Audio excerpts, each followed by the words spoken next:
Greetings, Focus fans. Welcome to Real Destinations, the travel series where we tour the locations that make our favourite movies look and feel real.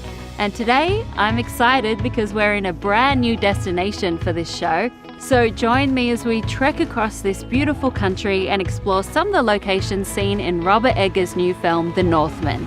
This is Northern Ireland.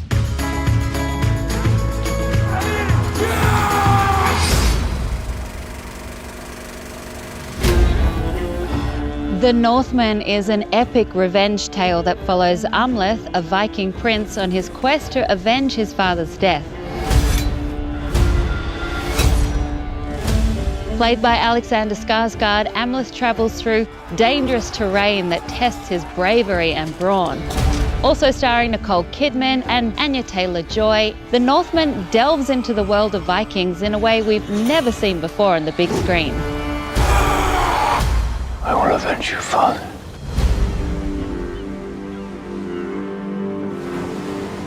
We're here at Torhead, a remote headland on the northern coast overlooking the Sea of Moyle.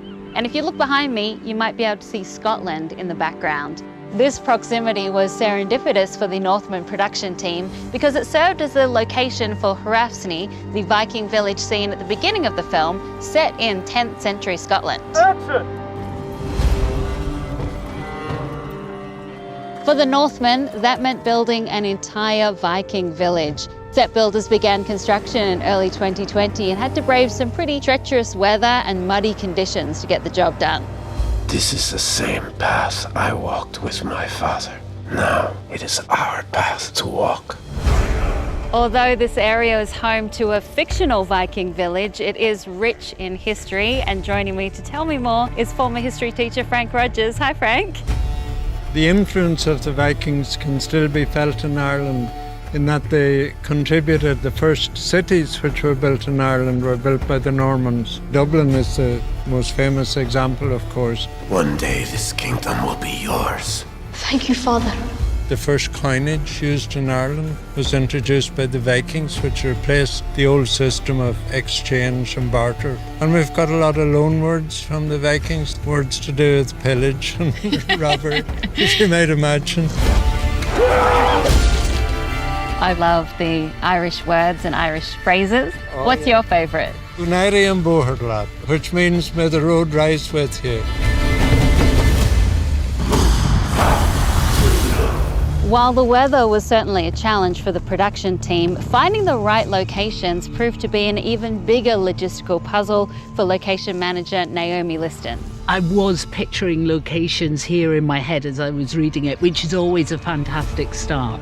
It was a lot of tricky, interesting locations, but of course none of them are meant to be in Northern Ireland. Yeah. So as I was reading the script, I was trying to think, gosh, how am I going to get all these different looks? What was the decision to shoot the whole film in Northern Ireland? For a small place, it's very diverse.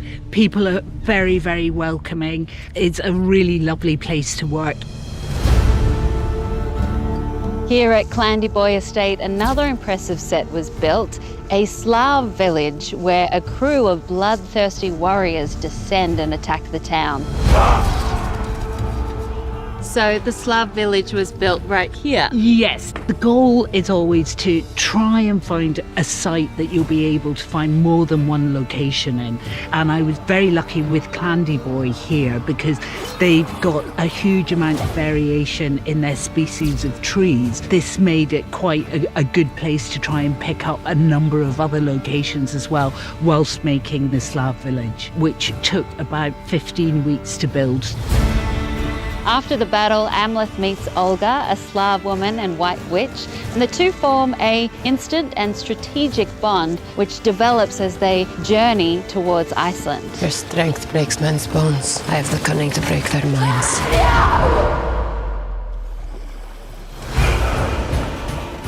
When I was reading the script and I was reading about the Viking boat coming up the river, the first river that came into my mind was the River Bann, only because I know it as to be one of the widest ones in County Antrim. So we were going to have to transport the boats, crane the boats into Antrim Marina there, do all the nautical architectural testing there to make sure that they were seaworthy. Then we rowed them round to Sjón's castle. We cannot escape our fate. This is Sjón's castle, the ruins of a 14th century castle and the home to the Honourable Sjón O'Neill. How long has your family been here on this land? There's been a house here for a while, at least 600 or 700 years. The O'Neills have been around a while. And I've heard a rumour about a banshee that haunts the property. There is a rumour that the daughter of one of my ancestors was taken by the fairies, and apparently when one of us is about to pop our clogs, she comes and wails a bit. So the rumour is in 1816 that the banshee was a little annoyed and set the house on fire because there was too much fun being had at that particular time. You haven't seen anything unusual, supernatural? No. Thankfully, I've never heard her.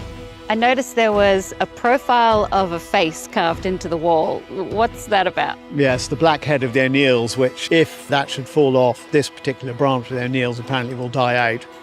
Well, anyway, we'll say no more about that. But I don't go and look at it every day, let's just say that. Well, it's still there, so I think It's you're still okay. there, yeah, thankfully, yeah. You there, my lord! Your shipment is here! Doubling for Fjolna's farm in Iceland is perhaps one of Northern Ireland's most historic mountains, Knockdhu. These rolling pastures and steep cliffs are so well protected that Naomi worked closely with an archaeologist to ensure the preservation of this area while filming. Knockdhu is a very, very special place, and it has been for hundreds and hundreds of years. Due to the COVID-19 pandemic, production was forced to shut down and the crew had to abandon the sets for over a year.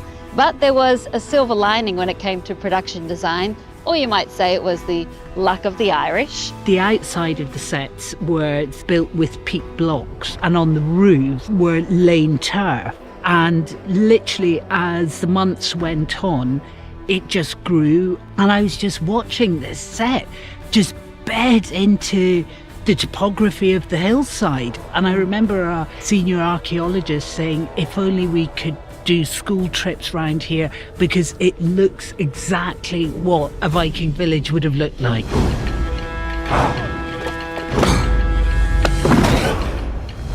While visiting this area, I thought I would pay a visit to a local farmer to find out what life is like here in this countryside. I see you've got a lot of sheep. Do you know how many you have? Yeah, we've about 3,000 ewes. Wow. And how is it farming here in such harsh conditions? We like it. It's fresh and green and it's a healthy place to farm. The actual oldest part in the farm for agriculture is about the end of 5000 BC. How long has your family been on this land? Our earliest involvement that we know of was 1647. It's a great place. It's a small community, so it's easy to get to know anybody. Are you excited to see your farm on the big screen? Yeah, certainly, yes. It's an interesting exercise to be involved in. What are those? You've never seen a Canatra before. By nightfall, you'll have seen enough of them. The Vikings were excellent farmers, but they were also known for their love of sports, or more specifically, their violent athleticism. You can see this depicted in the film when Amleth plays a game for Fjolna and his family. To achieve this sequence required 360-degree views of uninterrupted cliffs and fields, which pushed Naomi up into these hills to avoid any signs of modern life. We had to helicopter all the equipment in.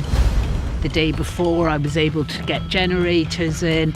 All the crafts were great sports as well, because there were days out on location where it was freezing cold. Their costumes were so authentic that there was no way you could put extra layers underneath them. And, you know, Skarsgård was always running about bare-chested and everything anyway. You will find me at the gates of hell. Although the world of Vikings was cold, violent, and a little bit muddy, it was also rich with mysticism, mythology, and even romance. Wherever I go, I must take you with me. And the scenes set in Iceland are definitely some of my favorites in the film. You can really feel the drama with every black sand beach, sweeping vista or thunderous waterfall. And in fact, it was a trip to Iceland that inspired Robert Eggers to make The Northman. His vision was always going to be as authentic as humanly possible. His level of research and knowledge of his project was astonishing. A film's locations always play an integral role in bringing a story to life, but I have to say, my adventure through Northern Ireland has been particularly cinematic. You can experience this stunning scenery for yourself by seeing The Northman, directed by Robert Eggers, only in theatres April 22nd. The threads of fate have bound us together. Where am I off to next? You'll find out on the next Real Destinations. Bye!